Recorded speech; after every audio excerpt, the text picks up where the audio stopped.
Tonight, when the clock strikes midnight, more than a dozen new laws will go into effect, and they could be life-changing.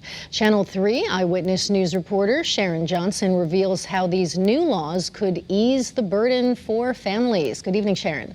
Good evening, Patricia. Yeah, one of those big laws is pertaining to the act concerning diabetes and high deductible health plans. So this one could save families hundreds and possibly thousands of dollars.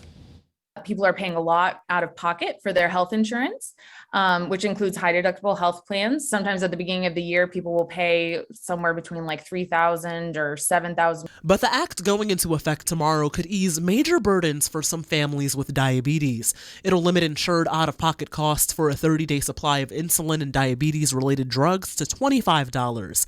30-day supplies for diabetes equipment will be limited to $100. The act also expands coverage for diabetes screenings, drugs, and devices.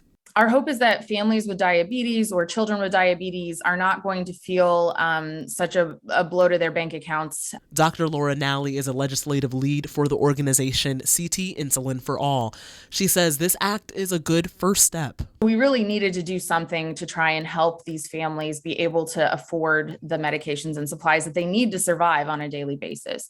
Other legislation going into effect tomorrow includes an act that allows for the erasure of criminal records for low-level felonies committed before a certain period of time, a law that allows people to build and rent out in-law suites or garage apartments without a special permit, and a law that will require certain dental, vision, and health insurance policies to cover stepchildren.